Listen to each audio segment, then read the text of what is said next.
That is some audio I took from our annual Julegrans-tenning. That's the community Christmas tree lighting ceremony we do here in Norway, where the community comes together. We have a tree, the lights on, we all hold hands and walk around the tree and sing songs and have warm cider, type of mulled cider, and we eat gingerbread cookies, chat with each other, and the student band comes and plays some songs, as you heard there. It's a lovely tradition, and I mean, the holidays are fueled by tradition. I've always been fascinated by how they can vary from country to country, town to town, even home to home.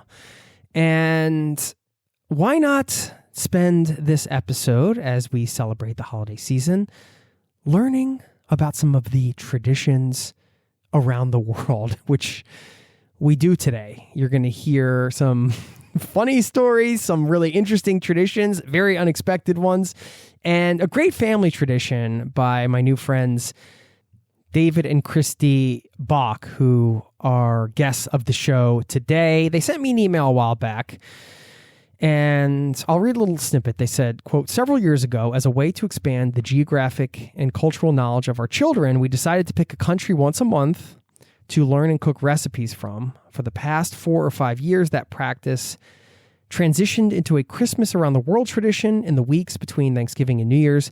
We have attempted to learn holiday traditions and recipes from Japan, Mexico, Germany, Bethlehem, Italy, Spain, England, Philippines, Nigeria, France, New Zealand, Greece, Ukraine, Armenia, the Celtic countries, and the Scandinavian countries. This year, our plan is to do Peru and India and possibly a, quote, best of meal. As I know you like top 10 lists, I figured we could list our candidate dishes for our best of international Christmas meal as part of this interview. And that's just a part of what you're going to hear today. They put together sort of like their dream meal, piece by piece, talking about some of the different dishes they've made. And through that lens of food, we get to explore some of these cultures, internationally as well. I thought this was a fun way to celebrate the holiday season this year. As you may know, if you've been listening to the show, I retired our annual Norwegian Christmas spectacular episodes. We focused on Norwegian Christmas. I usually would drag my wife on the show, and we did some great episodes, and we have 10 years of Christmas episodes. So if you're in the mood for a binge and you just want to hear some holiday cheer, we have all of those in the archives. And just a little teaser, you may get a little something tomorrow in terms of the Norwegian Christmas Spectacular. You'll have to stay tuned into the feed and see. But today, let's get into holiday traditions around the world, the best of international Christmas. Welcome to the Zero to Travel podcast, my friend.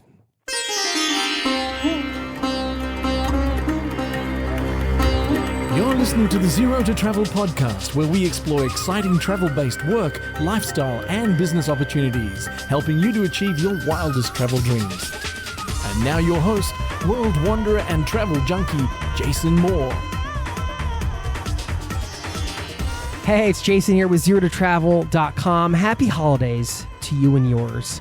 We're going to dive right in here. I just want to let you know, if you stick around on the back end, David wrote a letter that he wanted me to read for you to close out this episode, so I will do that and leave you with a quote as well. Don't forget to sign up for our newsletter. It's free, ZeroToTravel.com/newsletter.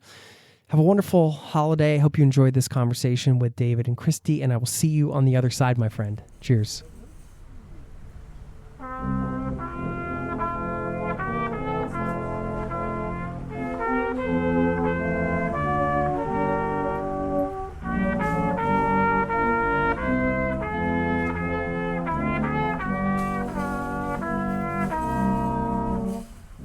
David and Christy Bock, welcome to the Zero to Travel podcast, my friends. Nice to see you. Thank you, Jason. Thank you for having us. We're in our Christmas attire. No, this was great. David, you reached out. You sent me an email, and we were talking about the Christmas special and everything like that. And then you said that one of the things that you do is you both pick a country each month, and then you learn to cook recipes from that country, something you've been sharing with your kids. And you've been doing that for like 4 or 5 years, which is insane. And this is carried over into like the Christmas tradition. Right. So actually this was her idea. And that started about maybe 7 years ago. Just trying to get the kids to realize where countries were on the globe, and kind of a family learning experience. And then during COVID, that kind of transitioned into, let's just do like the 3 or 4 weeks before Christmas, instead of just doing a general country thing, doing specific Christmas traditions and recipes from those countries in between the weeks of Thanksgiving and Christmas. It's like kind of a Christmas season weekly thing. Yeah, that's amazing. So, I mean, are they now geographically sound? Are they? So our son is 19, sophomore in college.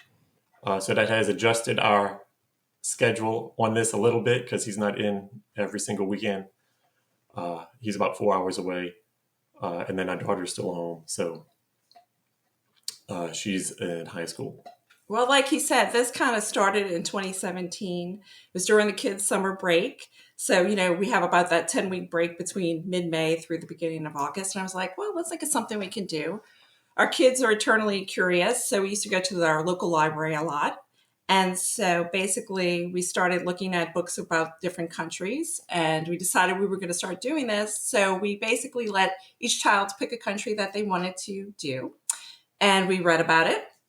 We learned some facts about the country. And then it really took off from there. We started going to finding recipes online and going to the international markets, which became like a field trip per se, to go and find different ingredients and learning how to cook. So it became learning kitchen skills and how to cook and, be self-sufficient in a kitchen, and then just enjoying the time and the meal together. So it really took off. That's amazing. All right. Well, this is you can file this under the steal this idea. Correct. Right. Anybody listening, I've been doing this Norwegian Christmas spectacular for 10 years. And so when you wrote me this email and you explained what you've been doing, I thought, well, this is a great concept just to put in front of people, like something they can do all year, not just a Christmas or a holiday thing, but also we can have some fun kind of going through the best of the international Christmas meals that you've made over the years. And of course, any tips for this? You guys are much better parents than me, it sounds like, because all of this sounds like such a great thing to do. And I'm like, well, I'm not doing anything like this right now. What is wrong with me? Okay. Anyway, that's my own issue. Well, it's not always perfect around here. So Exactly. I think it's awesome. I think it's amazing. All right. Well, I guess before we get into the list, what was the last international meal you guys made? That would have been Armenia. Armenia, that was last, as far as the last international Christmas meal we made last year. This year, we're going to be doing Peru and India. But yeah, kicking off the end of last Christmas season was Armenia. That was a choice from our son because he was like, did you know that Armenia was the first country to adopt Christianity? So it was kind of took off from there. Yeah, the first country to celebrate Christmas was Armenia. We loved it. I mean, that was one of our favorite meals. Yeah, the food was absolutely delicious. And I mean, it was really fun. He has a list of all the things that we made from that country. But usually when we do Christmas, a little bit different from when we did it during the year, we'll go and we'll pick out our country. We'll kind of have our democratic debate over which country we want to pick, and the whole family kind of decides. And we pick usually, it used to be a lot more, but as the kids have gotten older, it's kind of narrowed down to maybe about 2 that we can get accomplished. And so we picked Armenia.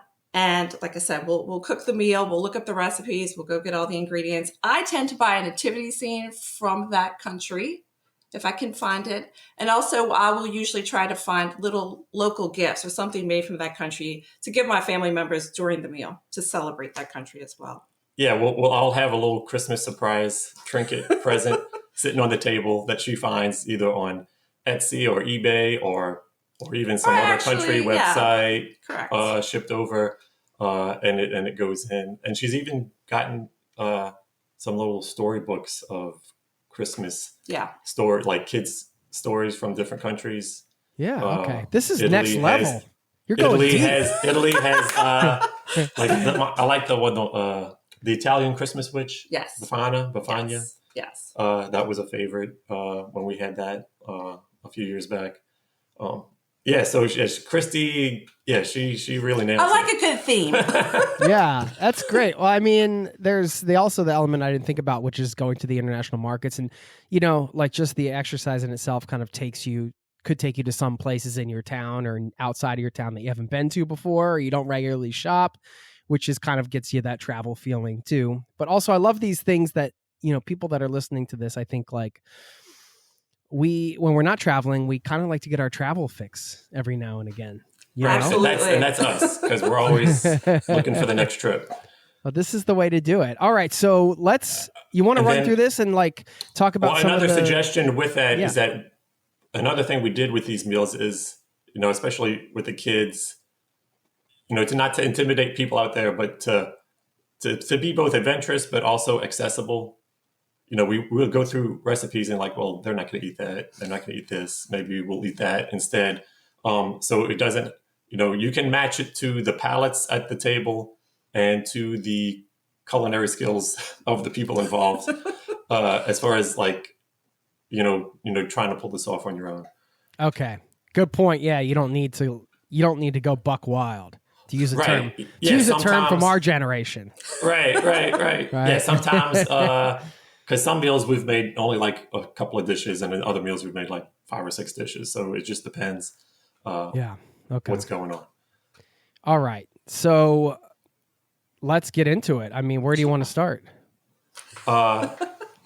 So we have done, well, by the time we're done this year, we'll have done 18 different countries. Right. And so the first one we did was Japan, and that was actually our daughter's pick. She was in love with Japan and still is, has always wanted to visit, was in love with the culture, was even trying to learn Japanese. Very challenging, I shall say. So we started off with that one. And actually that meal, we learned in Japan that Christmas, because there are not many Christians in Japan, tends to be more like what we consider like Valentine's Day. So actually, a lot of younger couples will go out. They'll go look at the winter lights. They'll go have a nice meal. They'll go rent a hotel room for the night. It's a Valentine's Day kind of celebration. And we also found out, and KFC. We had for our meal, Kentucky Fried Chicken is a big thing in Japan. Wait, what? Yes, okay. KFC. and the strawberry cake. Yes. So supposedly in Japan in the 1970s, there were some American expats who were looking for a Christmas turkey and were complaining that they couldn't find it. And the closest thing they could probably get to a Christmas turkey would be fried chicken. So they went to their local Japanese KFC. The manager happened to hear this and thought, great idea. So he made some kind of commercial. And they ran this jingle, Kentucky for Christmas, and it just caught like wildfire. So eventually this manager of this KFC became the chief operating officer of the KFC in Japan for his idea. And now everyone in Japan, like they have long lines, they offer Christmas meal deals and specials and buckets, and KFC is all the rage. Well, that was an easy one. Did you just go to KFC and get takeout? I did go to KFC. That was the easiest one we've ever done. And waited in the rain for my chicken. That was completely unexpected. I'm thinking like, some kind of rice thing and like, that. No. All right. So what was the tchotchke you got? Did you get a... So for Japan, I ended up getting the little Maneki Neko cats, the little lucky beckoning cats. Yeah.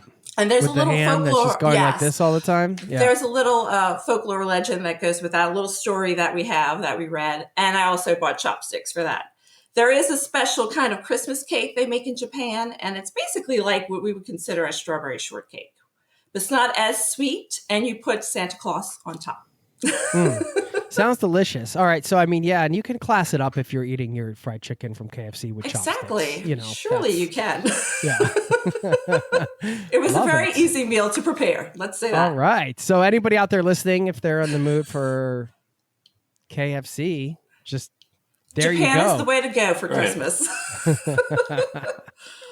So do you want us to keep going through every country we did, or we want to kind of jump around? Well, no, pick give us like your, our top few. We can say, we'll say a total of 7. Yeah, we just did 1. Like, give us your next sort of like 6 memorable. Then I'm going to do the best of meal out of all the countries. We're just kind of generally going through some of the countries. just to give you an idea of what we did. Well, like I said, we've done Mexico. That was very interesting with the legend kind of the poinsettia or poinsettia plant. All right. Tell us about Mexico. So for Mexico, they have all kinds of wonderful things. I mean, they really have a big tradition in their nativity scenes. We focused on, and I had bought a storybook about the legend of the poinsettia, which is basically this young girl and her family are in Mexico, and the mom is chosen to weave a special blanket to put on baby Jesus for the Christmas Mass. And during this time, everyone in the village is getting ready for Christmas, and her mother ends up getting sick. And so she tries to finish the blanket for Jesus herself, but ends up tangling it all up and cannot finish it. So she's very distraught about this. And so as she and her family are going to Mass for Christmas, she sees an older woman who tells her, don't worry, everything's going to be fine. Your mother's going to be fine. Everything's going to be okay. And she's very upset because she doesn't have any gifts. Everyone in the village brings gifts to the Christ child, and she doesn't have anything to bring. So she ends up picking a bunch of weeds right outside of church to bring as her gift for Jesus. And so when she walks up and presents her gift and says her prayers, her weeds turn into beautiful red flowers, which are now known as poinsettia flowers. And that's the miracle of the story. And that's kind of how that occurs. And poinsettias are native to Mexico and that region. And actually, poinsettias were introduced to the U.S. by our first minister from Mexico. He actually brought a cutting back in the 1800s to South Carolina. And now poinsettias are very popular all over the U.S. as well as Christmas decorations. Christy, you know how to tell a story. My goodness.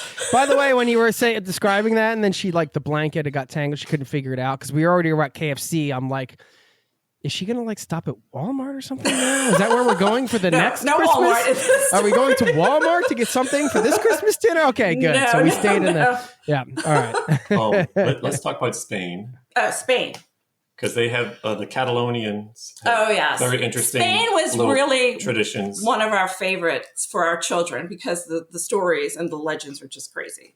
So Spain, especially the Catalonian region, like he is saying, has this thing called Tio de Nadal or Cagatillo. It's the Christmas pooping log. Get ready for this. The Christmas pooping log? Yes, Christmas pooping log. Yeah, so that presents fall out of its butt. So I will tell you. Okay, wait a minute. Yeah, okay. Yeah, you'll have to explain this because... Let me get your bearings. Yeah, let me just... Hold on. Yeah, let me get my head around this because when I'm thinking about a pooping log, I'm thinking... Is it like a sheet of paper that says what time? Oh, no, it's an actual log. Okay. It's an actual physical log. Piece of wood with a carved out cylinder. Yeah, in the back. In the back region. Yeah, let's just tell it how it is. There's an anus carved into the log, okay? They were showing me on the screen. So there you go. All right. Okay, hold on. Let's tell me about this, please. Educate us. Okay, so Cagatillo comes out in the Catalonian region around December the 8th, which is the Feast of the That's the name of the log? Yes. Cagatillo. Cagatillo is the log. Cagatillo is the name of the log. So anyway, he is brought out on December the 8th, and the children... Well, first off, he has a face painted on him, as you saw, like a little funny face. He wears a little red, traditional, like a peasant Catalonian cap. It sort of looks like a Santa cap. And he also has a blanket to keep him warm during the cold nights. So on December the 8th, till Christmas Eve, the children leave out food for Cagatillo and drink, which he eats and drinks during the night. And the food and all that magically disappears. And Cagatillo gets bigger and bigger from all of this eating and drinking as the season goes on. And on Christmas Eve, the children are brought out and they're told to go say prayers for Cagatillo while the parents hide some presents under Cagatillo. And there is a special song that the children sing, which I actually have translated into English if you want me to read it. And they end up hitting Cagatillo with sticks. You beat Cagatillo. You beat Cagatillo. Until the presents come out. Till he poops out all your presents. And the presents are finished once a clove of garlic or an onion comes out of Cagatio. That is the end of the gift giving of Cagatio. Wow. Okay. So it's kind of like a sort of pinata-ish vibe Yes. going on. Like Correct.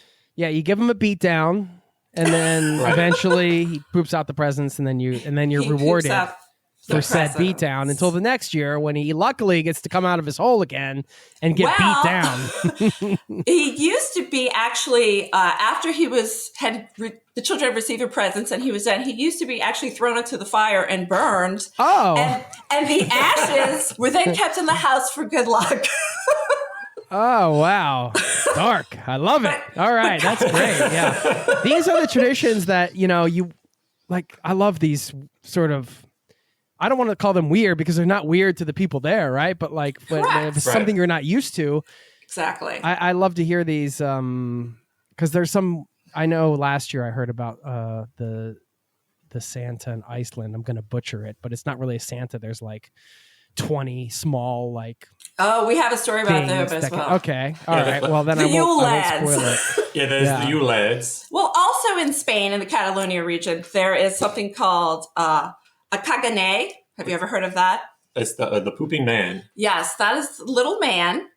Tell him. Yeah, so he has his pants pulled down, and he is squatting and delivering his goods to the nativity scene. He's a little defecating man in your nativity So it's scene. a symbolism of fertilizing the earth, for the harvest, good harvest to come. Just what I think when I think of a. Yes. That's the exact symbolism, I think. Now, granted, he is not front and center in your nativity scene. They kind of put him to the side. And nowadays they have stores that sell these and they come in all array of people and professions. All right. If you guys want to, if you have the time, if you could send us some links to some of this stuff afterwards so we can just post all this so people can. Absolutely. If people that can get a visual on like the pooping guy and the pooping log and all the other pooping things that are going to come up in this conversation. By the way, I didn't expect to say poop so much in this episode. Exactly. In fact, I didn't expect to say it at all.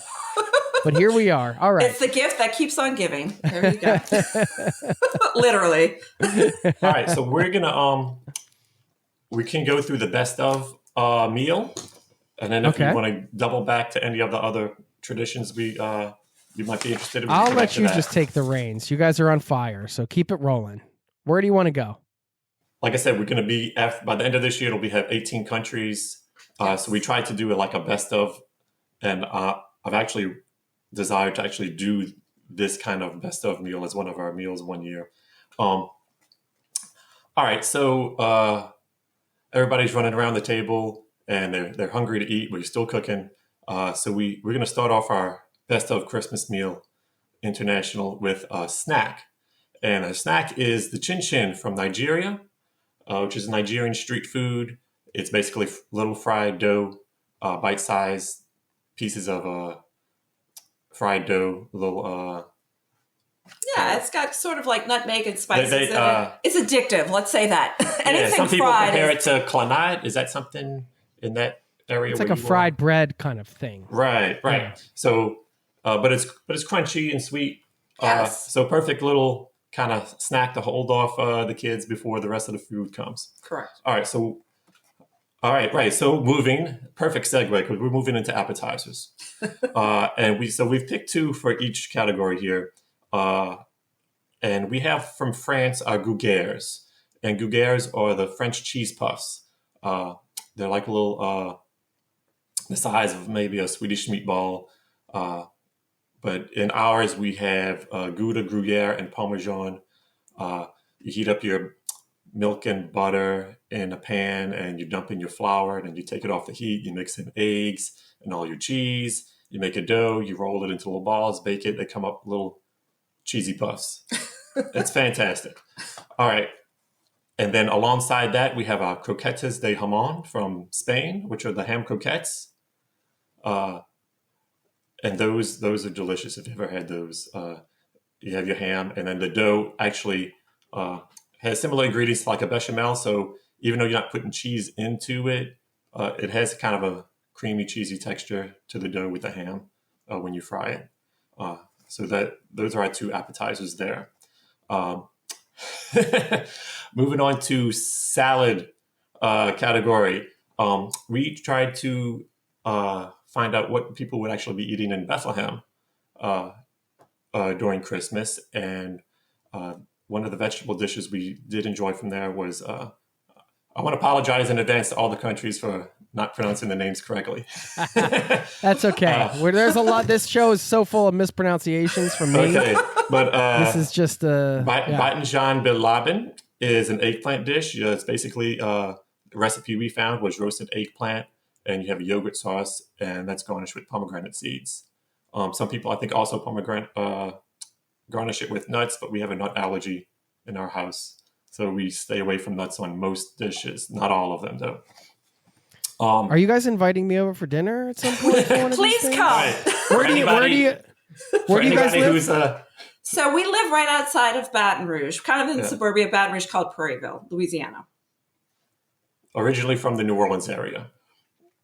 I can hear that a little bit, I think. Yes. The inner yet. I have to speak more professionally. For anyone No. I love the New Orleans accent. Please. For anyone who's really scared of vegetables and you want to still have a salad, we did a New Zealand potato salad with our New Zealand Christmas barbecue. And we did that as a Christmas in July thing. Christmas barbecue. Nice. Yes. Oh, delicious. And one of my favorite Christmas presents that she bought were the New Zealand jandals. Everyone gets jandals, which are like sandals. Instead of like traditional flip-flops with the Y, you have the two horizontal straps on the sandal. I use them every day. All right. So a little more practical than the poop log gift. Exactly. Yes. That you got? Yeah. All right. Moving on to soups. Our two soups here. We have classic French butternut squash soup. Yes, classic, you puree your squash, you have your stock, you mix in your cream and your butter. It's just, it's simple but delicious. But I also like the hearty Ukrainian borscht, which is a hearty beet soup.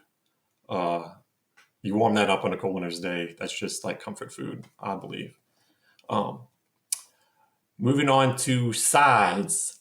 On the more familiar side is the classic Greek spinach pie. I think we've had those multiple times throughout the year. Anyone living near a Greek and Lebanese restaurant is eating spinach pies throughout the year. But the star of the show, by far, is from Armenia.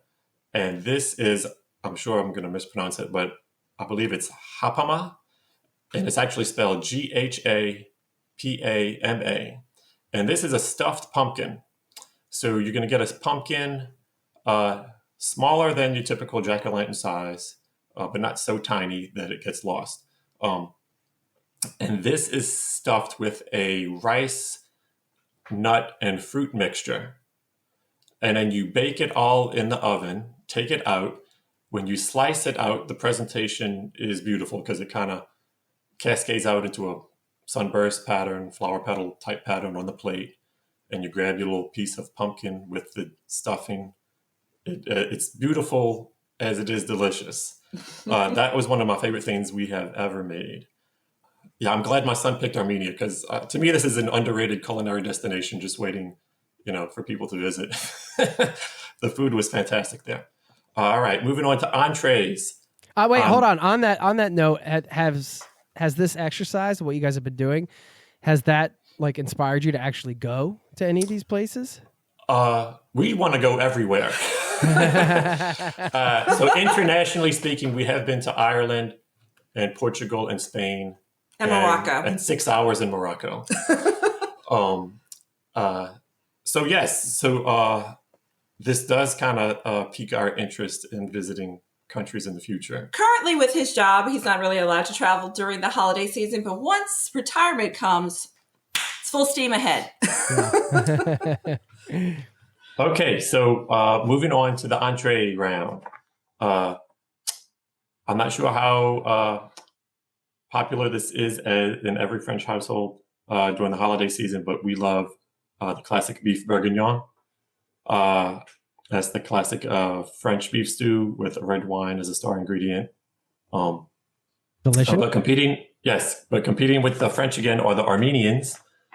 And we made the Monty dumplings from Armenia. And this is another beautiful display, another dish that is as pretty as it is tasty. And so you have fresh pasta dough stuffed with a ground meat filling, and that's arranged in a spiral pattern in your pan. It all comes out at once out of the oven, and that was just fantastic. So every meal needs a good bread, and we chose the St. Lucia saffron buns from Sweden, and these are S-shaped bread roll. I don't know if you've ever seen them being Yes. from Norway. Yeah. Yes. Okay, so you know what we're talking about. I do. All right, moving on to the dessert round. So we have some dessert coming, right? Can you tell we love food? yes, we're doing dessert round. Are we going to Dairy Queen? So we have from the Bethlehem meal we have these, and I know I don't know how to say this properly, but it's spelled GHRAYBEH cookies. And what makes these cookies good, in my opinion, is the ingredient orange blossom water, which adds to the full flavor of the cookie there. From Armenia, once again, Armenia. The Armenian gata. The gata is anywhere from, I don't know how you would classify it. I think some people classify it as a pastry. It's kind of crunchy on the outside, flaky on the inside. You have this dough that you roll out, and it is like a sugary vanilla. It's almost filling. Between a croissant and like a arugula, and it has like a nut and spice filling that you roll. Yeah, you roll it, and then like a traditional jelly roll, but then you kind of squash it down. So the bottom is flat and the top is rounded. And once again, they look very good in addition to tasting good. Right. It's beautiful. It's aesthetically pleasing. Yes. Go Armenia. Then we have our classic French. The French never fail when it comes to dessert. So the pompe à l'huile. I know I said that wrong, but that is a sweet bread, and that's also has an orange. Blossom. Yeah, so it's olive oil. I think we had orange juice, orange blossom water, orange zest in this sweet bread. It comes out as not a traditional loaf, but as a circle, at least the size of a dinner plate. Kind of a squash disc with a little, almost like a Starburst. After all that, do we have room to eat a dessert that's the size of a dinner plate? And you're not going to slice it. You're not going to slice it up. You're going to tear it with your hands. It's not to be cut. It's to be torn. Everybody tears off a piece of their choosing. Why is it not to be cut? Do you know? The tradition is, I think, that you tear it with your hands. I'm not exactly sure why they don't cut it, but you're supposed to tear it with your hands. It's supposed to bring that person good luck. Why they do not cut it, I'm not exactly sure. And then sticking with France is the classic bûche de Noël. And if you can pull this off aesthetically, it's fantastic. And Christy and our daughter did a fantastic job. Actually, our daughter made it. She did a really good job. The classic Christmas French log. Yeah, the chocolate. It almost looks like a jelly roll. Yeah. People know what that is. Yes, you can't go wrong with that. And you're going to wash all of this down with some wassail. And you can find a recipe for wassail throughout England, Ireland, Scotland, that corner of the world. You wash this whole meal down with some wassail. Like I said, being from the New Orleans area where we grew up, there's no shortage of good food. So we definitely are a food kind of people. One of my favorite places to go for food, hands down. What a cool tradition. Thanks for sharing. We've never done this full spread that I just said, but it is a fantastic idea to pull off. I can hear our Armenian listeners or those of Armenian descent like, yeah. We got well represented here today. Now that's awesome. Do you have any other sort of folklore type stories you want to share? You had mentioned the 12 Yule lads of Iceland. So talk about the that. Yule lads. So the Yule lads there are 13 of them, I believe, and there is their mother, Grilla, and her Yule cat. And so they come out, I believe, starting December the 13th and they come out down from the mountains in Iceland, and there's one per night that comes. So they're kind of like little ogre/goblins, kind of tricksters, pranksters, shall you say. And they each have their own name and thing that they do. I'll show you. I have a little book called The Legend of the Icelandic Yule Lads. So just some of their names. There's Gollygawk, Stubby, Spoon Licker, Pot Licker, Bowl Licker, Door Slammer, Ski Gobbler, Sausage Swiper, Window Peeper, Door Sniffer, Meat Hook, Candle Bagger, and Sheep Coat Clod. I have the same nicknames for my kids. How weird. There you go. There you go. All right. And so they are deviants. They do little tricks, but also if they catch the children being good, they will leave them a little homemade treat in their shoe. And if they catch you being bad, they'll leave a potato in your shoe. So just note to the wise, behave. Their mother, Grilla, who is an ogre, witch sort of lady, she's the one the children really fear. If you are misbehaving, the legend is she will catch you and put her in her stew pot. And her Yule cat, who is a big black cat. If the children are supposed to receive a piece of new clothing on Christmas, if you are a child who is caught without a new piece of clothing, her Yule cat will come and snatch you away. So also as one of our gifts, we did give our children a piece of new clothing. We did not want them snatched away from Yule cat. I mean, leave it up to the Scandinavians to have some like super dark element to this kind of thing. They love their noir, their, exactly. kind of stuff. Amazing. Yeah, if you don't mind sending us a list, or just, it doesn't have to be every single thing, but if you have like some favorite recipes or anything you want us to throw out there to help people. Yeah, so if anyone wants to reach out, I made an email address. It's loveallplaces@gmail.com. And they can ask questions, trade recipes. If they have, please do. Anyone out there thinks they have a better recipe for what we said, send it on by, or we can exchange recipes. And then also have that same at Love All Places on Instagram. I'm going to try and put some pictures up of some of this stuff. Yeah. Super cool. I appreciate you reaching out in the first place, sharing your story around how you guys have been doing this as a tradition, and then being willing to take your time out this morning to come on and share it here with everybody. And I think it's a lot of great inspiration for the holiday season, but also year round, like again, and one of those ideas you could steal. Yeah, because if it's late in the year and you think about wanting to do this next year, because she starts research early. Yeah. This is not a last minute deal. A bit of time to kind of get everything together. This is like, learning a whole new cuisine from right. I will say that we do have another resource. There is a book that I really like and that I use. It's called The Atlas of Christmas, and it's by Alex Palmer, and it's filled with all great little holiday traditions and myth and legend. And I really use this book a lot and have enjoyed it and have given it as gifts to friends and family. So I highly recommend that as well. Perfect. Okay. Yeah. I love that. The Atlas of Christmas. What's been the most meaningful part of this for you as a family, like doing this as a family together?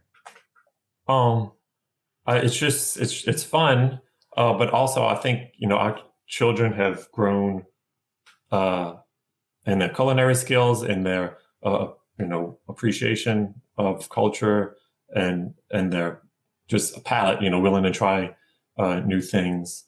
For me, I would say, right, it's kind of expanding their view of the world, not that it's just your own little corner of the world. There's different places, different things to try, different people to see, different points of view. And I just also love being in the kitchen and cooking with them during the holiday time, trying new things, and the time we share together at the table. Yeah, it's just fun. You have to eat every weekend anyway, so why not make it a celebration? Right. Well, happy holidays. Thanks again for your time, and good luck with the next meals, and continue on your journey. Thank you so much. Happy holidays to you and your family, and to all the listeners. Merry Christmas.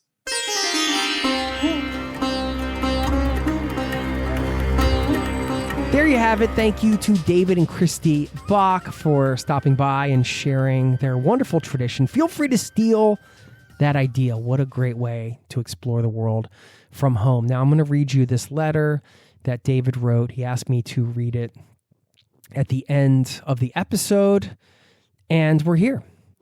So here you go. He said, "Dear Jason, I believe you may have asked us, what does this project really mean to our family? After further reflection, I can tell you more deeply what it means to me. I grew up in a family where we rarely had experiences together involving all four of us at the same time. I can remember just one family vacation, one movie theater experience, and one night in a restaurant where my parents, my sister, and myself were all together, just us. I was therefore determined that I would take my entire family on vacation and have multiple family experiences if I was ever fortunate enough to do so. Well, I've been blessed enough to have some truly amazing family trips and some amazing family dinners. I'm so thankful to have such a wonderful wife that has taken us on this journey of Christmas around the world. Through this one activity, it seems as if we are traveling together on a family journey, making connections not only to each other, but to the wider world and the wider human family. And as a parent, I only hope our children appreciate all that we have been able to do together through our travels and through these meals. I think they do. Through these meals, we are trying to accomplish in our family unit what you do with your fantastic podcast, bringing attention to the varied beauty that exists throughout the world that can only be experienced through travel. Your podcast shows us that we are all part of one big human family and we are all traveling through this beautiful world together. So, to everyone out there, whether you are with family, friends, or walking amid strangers in the street, take a moment this holiday season to fully appreciate this beautiful world and to connect with the people in it. I think travelers are normally better at doing this than anyone else. And once again, thank you, Jason, for inspiring this world of travelers to have that appreciation and to make those connections. Warm wishes, many blessings, and happy travels to everyone. Merry Christmas. Love, David and Christy. What a beautiful letter. Thanks for taking the time to write that. Thanks for taking the time to share it. And they also shared a bunch of resources that they mentioned during this show, including books and the like. So we'll be sure to include that in the show notes. What a lovely episode. I will leave you with a quote now from Brian Tracy, who said, quote, "Always give without remembering and always receive without forgetting." Thank you for listening. Peace and love to you and yours. Happy holidays. This podcast has been brought to you by zerototravel.com. Ideas and advice to make your travel dreams a reality.